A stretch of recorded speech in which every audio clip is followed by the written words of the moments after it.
Yes. Dawaj na nowo. Tak. Hello, guys. I am Yurii. And I'm Julia. So, I am the main story maker of the Parasitorium 66. And I am the visual artist. I made all the concept for our game. And today we would like to talk a little bit with you how this game was created. How concepts were made. And how I wrote the story of this world. What inspired us, and we're gonna just have loose conversation and ask questions to each other. Yes, and also if you will have some questions left, please write them in the comments. We would like to answer them. Yeah, we can then record the part 2, for example, with answers. Yeah. So, from which part we begin? Good question. Okay. I will ask you a question. You know, we work in the same studio, but we don't have much time to talk about those. Yes, we can say that we are in different departments. Yeah, I see it on daily basis in 3D and a bit of illustration, and you're mostly in video. Yes, I'm almost always video editing and creating promotion videos, and also, as you can see on our channel, I paint figures. Yes, so a bit of painting as well. So I think I can start. I think we can first talk about our need to create a game, and that we wanted to make something between sci-fi or fantasy, because as you know, our studio is making also a lot of miniatures that you can check out on rpgfigures.com. And so definitely sci-fi and fantasy is our studio's world. Yes. And this time we decided to create something sci-fi, a bit more gore, a bit more apocalyptic. And of course, you never seen this man, but I have mentioned him in my video. Legendary Jacob. Our main 3D artist, who was like, I don't know, the first man that came up with the idea of creating such a game. Yes, the caveman of the studio. He was the first one. He discovered Fire, which is Blender and ZBrush and all the concepts. He also played a big part in creating this game. Yes. And the second biggest part made Yulia, because she created all the concepts. And how did you came up with ideas for each faction? So first of all, it began with quite similar conversation as we have right now, right here. So I sit down with Kuba and our chief of our ship, which is our studio, and decided that we want to create sci-fi, and we wanted to go for a more dark, maybe grim, I don't know, apocalyptic, a bit crazy concept. So we started to think we wanted something inspired by Warhammer, right? Mm-hmm. So that was the first thing that we decided on. And then the process of imagining how this game would look like started. And we wanted definitely very different factions that had their own very distinctive features. That would be very, different, separate from each other, and characteristic on their own. And our game, our world, is basically settled on this huge conflict between the virus and life. And here we have the third party, which is our robots. Yes, our ancient Mnemonarchs. Very difficult name. Mnemonarchs. Yes. So that was the first thing. But the Mnemonarchs were created as the last. First, we started with our diva queen, the storm of the story, right? The thunder, which is the virus X66. Yes. So I think this is it is a strong faction visually. I think that it's quite clear that it was, of course, inspired by zombie. It can give a bit of vibe of The Last of Us. Also, an Ergo vibe in Warhammer. Yes. So I started to create visual boards, and I really wanted to give these characters a very unsettling vibe, very like, I don't know. I wanted them to feel uncomfortable when you look at them. So I started Googling a lot of organic textures, a lot of, I don't know, for example, mushrooms, this type of... Mushrooms? Why mushrooms? Yes, mushrooms, because, there are so many types of mushrooms. Yeah, like, you have the red one, right? Okay. But mushrooms can also go very crazy. Besides, like, you have basically the whole The Last of Us set on mushrooms. Like this. Yes, and also kind of the motive of something rotting, and then the mushrooms go into the flesh. So it's very uncomfortable, very triggering for some people. And we came up with Jacob that we could mix it with trypophobia, which is, for those who don't know, it's a fear of holes, like very small holes, a lot of holes. For some people it's uncomfortable and unsettling to look at that, so I wanted to mix that into the faction of our viruses, of our zombie. Okay. And of course, robots were inspired by Aztecs, as we can see. So why Aztecs exactly? Ancient civilization. That was actually the last faction that we created. We wanted kind of the third party because we also have the faction of humans, and we thought that it would be quite an interesting mix to add something very ancient, very kind of unknown, misunderstood, kind of mysterious into the story of very, faraway future, right? Okay. That is playing in the space, you have... It's very obvious, like you have virus, right? You have people on the other side and they try to kill each other, survive, eliminate, all that stuff. And then suddenly you get the third party that comes from nowhere. Like, who made them? Are they gods? Are they created by some ancient people? Yes, so it's adding a bit of kind of magic into the world. I don't know. Okay. Yeah. I mean, you created most of the lore. From this point, I would like to tell that I came to this studio not after this game, was based, Yulia was already creating the concepts, and I came and our director asked me if I can read the story and other things like playing scene. So you were kind of like moderator of the story. Yes, like moderator.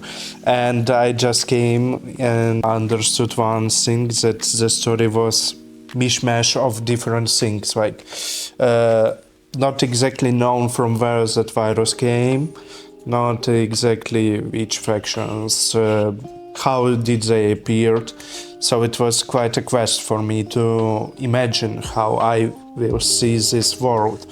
For example, the virus of Neurovor's form X66 came from nowhere in the first stories, but I created a thing that it came from the not biological but physical weapon of alien creatures that humanity was fighting with, that they modified their DNA so it would suit well for the whole picture of this story, of this game. Yeah, so you were basically the glue of our chaotic ideas that we wanted to create. Yes, and also it was very fun to work with, because when you see the concept arts, you just trying to think, how did those mutants appear? Why those robots want to destroy the Earth? Yes, yeah, that's part of the concept design that I also, when I draw the characters, I try to think how they kind of interact with each other. Yes.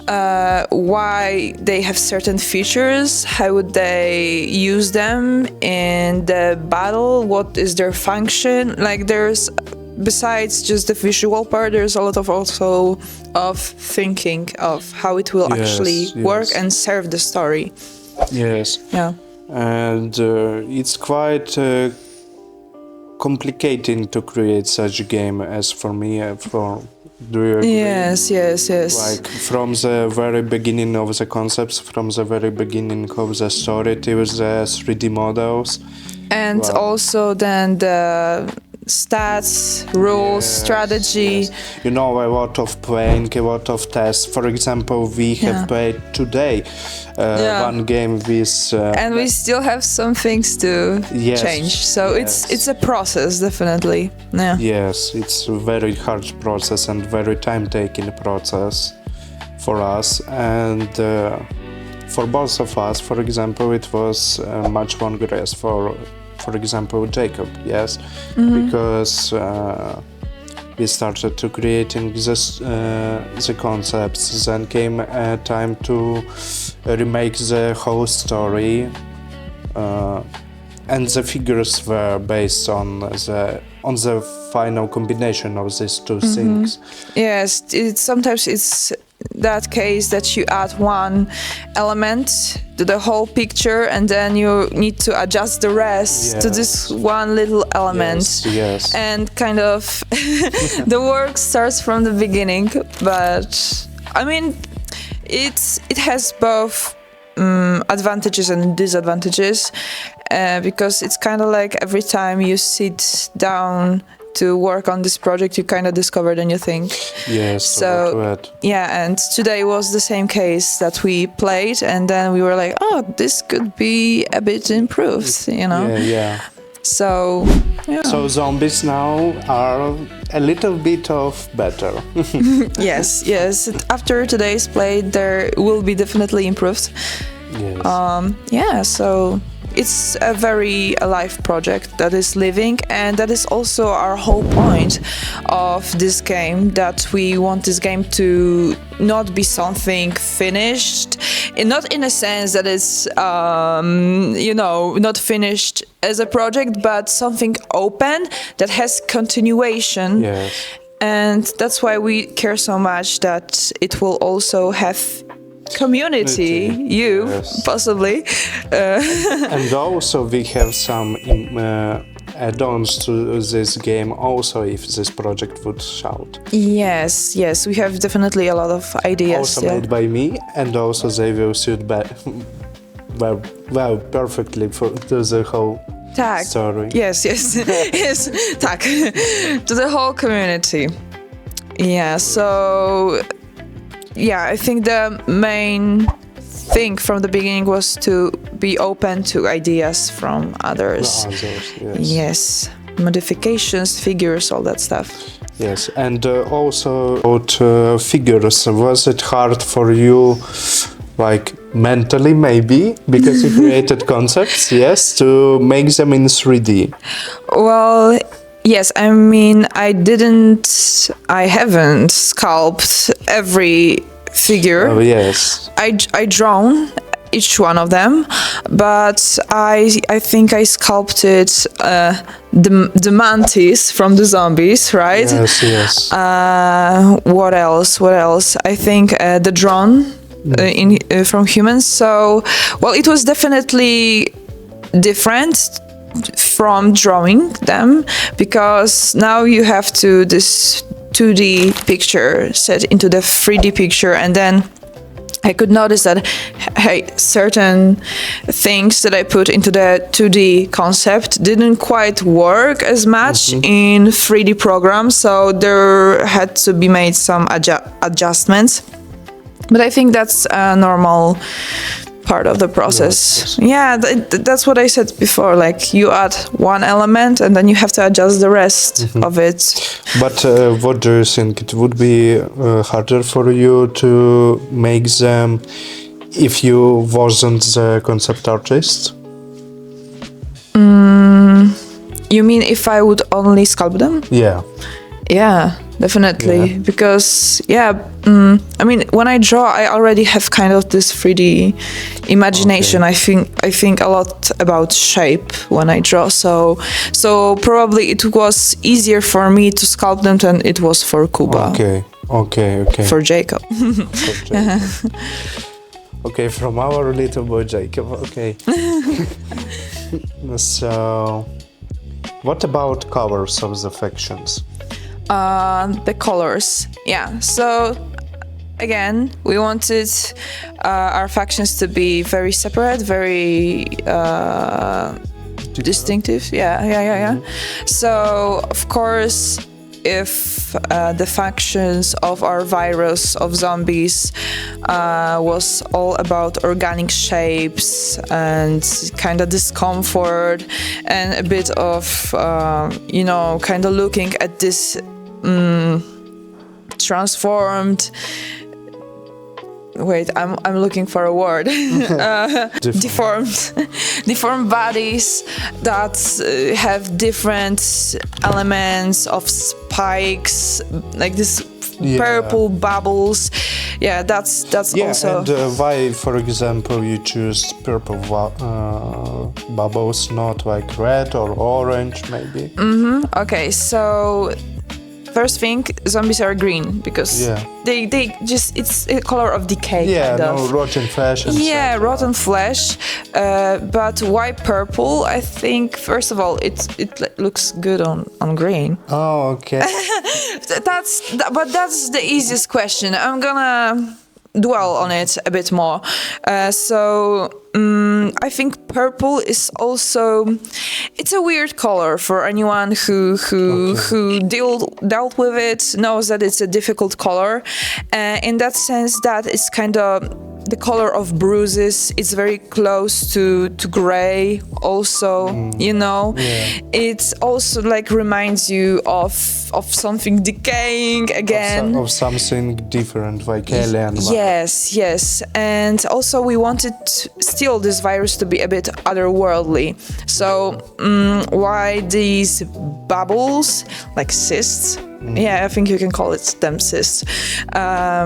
Are not yellow or orange and all that stuff, because it doesn't feel that toxic. I don't know. Toxic. We just wanted that feeling of something very toxic, very dangerous, something that you probably shouldn't touch. Because if it was yellow, then, well, yeah, it's disgusting, but like probably you'll be okay. Okay. But like when it's purple, you think, damn, is it gonna burn me? Is it gonna what is it gonna do? You know? Yeah.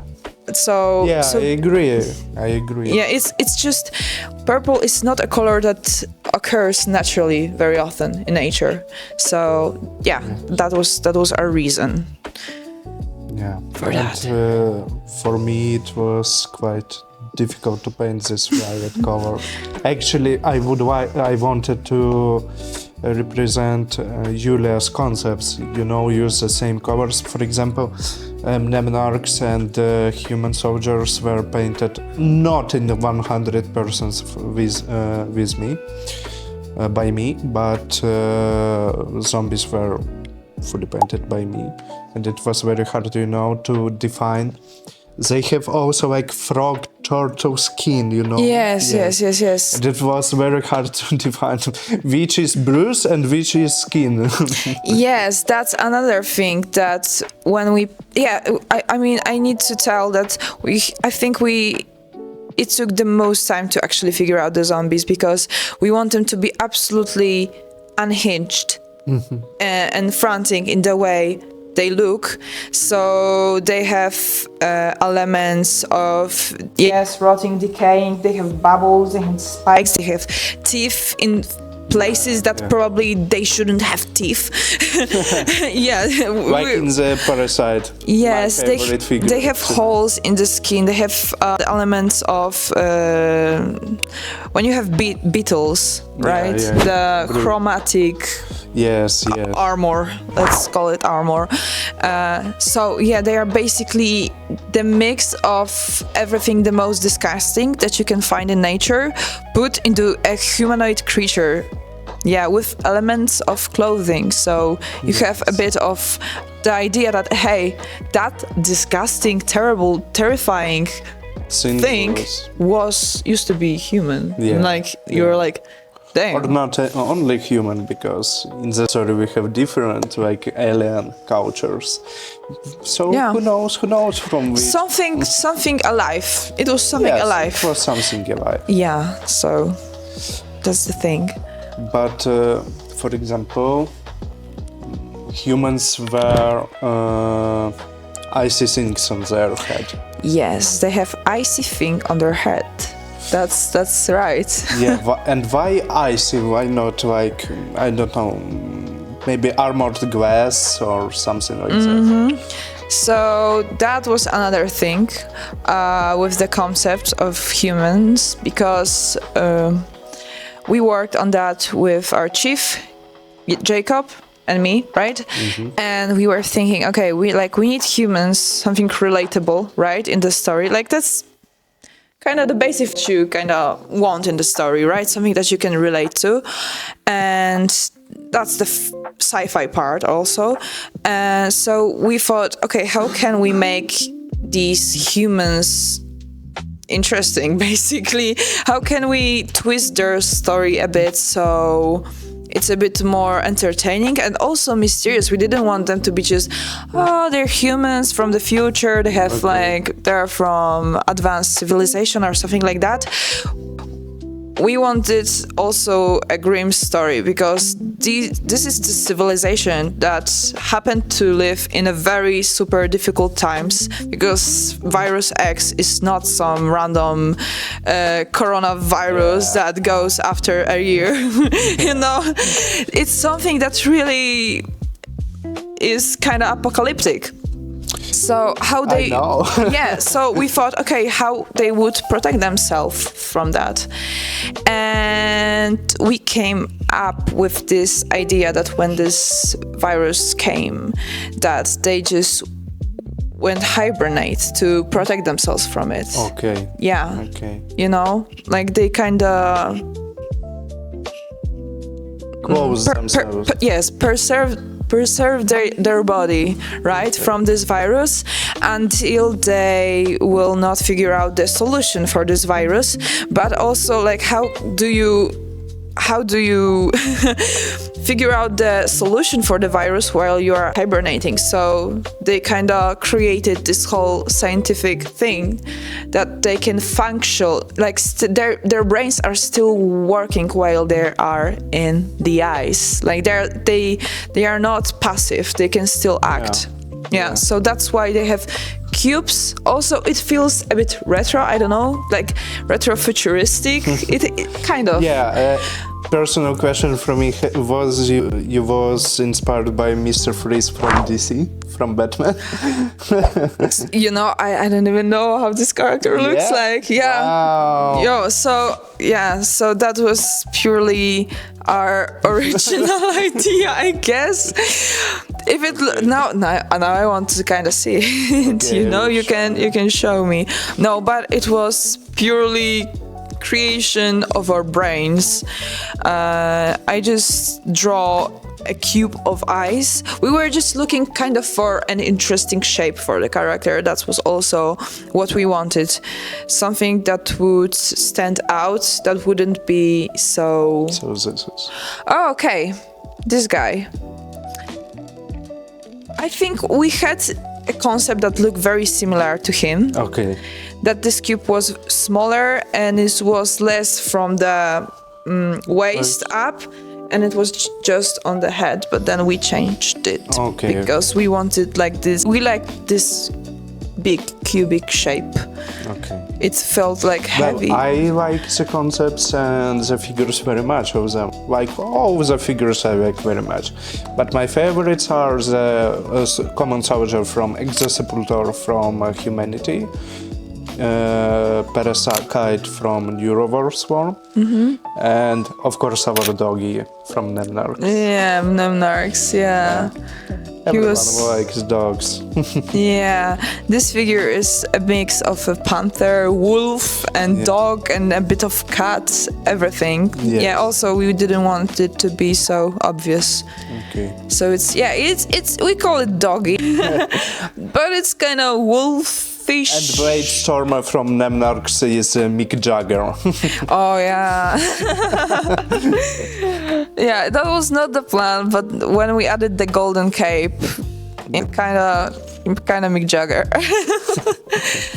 And of course, there are rocks in the Mnemonarchs body. Yes. And why you came with the idea of them being a Biznut, not like... Biznut, that was actually Jacob's idea. Okay. Because we wanted something ancient, and we thought, okay, like, what do we have? What are our inspirations? We have ancient Egypt, ancient China, Aztecs. We picked Aztecs. Like this Latin America region, let's say, and we thought, okay, how can we twist it so it kind of gives a vibe, something that people will recognize, but at the same time will be fresh and different and a bit alien. So Jacob found this mineral bismuth, and we thought, damn, like that shape feels a bit like a part of computer, maybe. Otherworldly, maybe? Otherworldly, yes, because it opalizes, right? It has this different shape, no matter from which side you look at it. So yeah, so it also gave us an option for a very interesting color palette. Okay. Yeah. Okay. Just like push forward in the otherworldly feeling. Yes. Okay. Thank you. Yeah. Yeah, that was our goal. Yeah, to create something different from the original things. Yes. And of course, very interesting part was about illustrations. Yeah. Because you were working with illustrators, giving them, like, what do you see better, which will suit in the different corners, you know, like the artistic feeling, giving them. Yes. Your point of view. So, what do you think about our illustrations in the role? I think they're absolutely great, absolutely amazing. I'm the biggest fan of our illustrator that created the illustrations for us. Well, we have multiple tries with different illustrations, and I think the final one is absolutely a smash and fantastic. Yeah, it's phenomenal, brilliant, amazing. Yeah. What else can I say? Yes, it's just... Well, you can see it by yourself and tell us, what do you think? Well, I think that, the thing that we really cared about is that with our illustrations, we cared a lot that they will really portray the battle.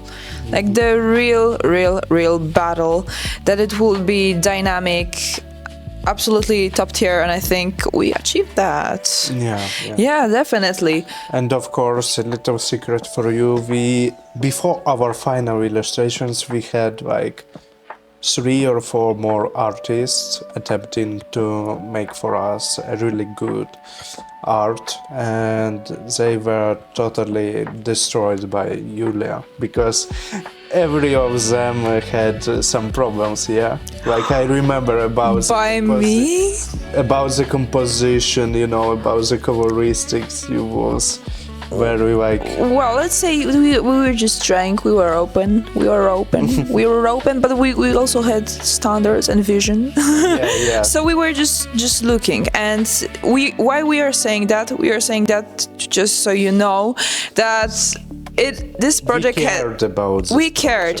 about this game, and that this project was not something that we wanted to write on our knee. Yeah, just to make it as fast as we can and just that we really wanted to deliver something really good.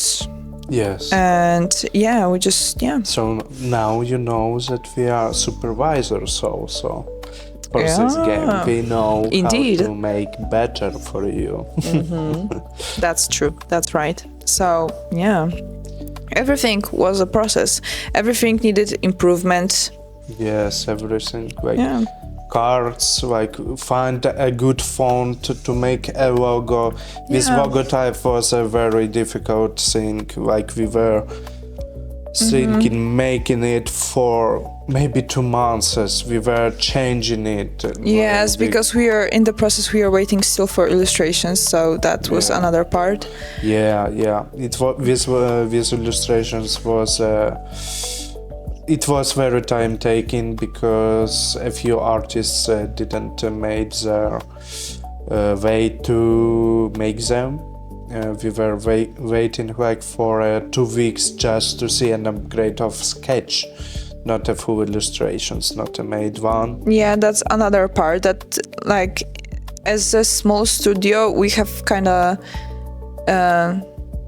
the time works different for us, let's say. Yeah, some things just take more time, are more time consuming, so. That's normal. Yeah. So, okay, guys, it was our first podcast about Parasitorium. What do you think about it? I think it was absolutely amazing. I think we are smashing it. The conversation is absolutely on fire. I think that we should do this more often because I really enjoy it. Yeah. Also, if you are our common followers, please tell us if you like to hear about our projects, about our figures, about our work. Yeah, tell me what do you eat while you watch it. Yeah, I'm super interested. Okay. And about any other thing, if you have questions, please ask them in the comments. We would like to answer on them. And of course, hit the like button and subscribe. Yeah, and boost the video up. Yeah. We want the views. Where are you? I don't actually think they can boost our video. Oh, then send it to your friends. Yeah, well, actually do whatever you want. And tell us if you liked it. We will make a part 2 for you. Definitely. So, bye. Bye-bye. It was supposed to be our victory, our greatest invention.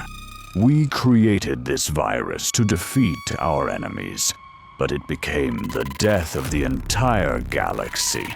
The galaxy did not break apart in an instant. It slowly fell apart, world after world, until only fire and death left. And now, on the dying planets, surrounded by biological madness, with righteous anger, is born Parasitorium. Project launch soon.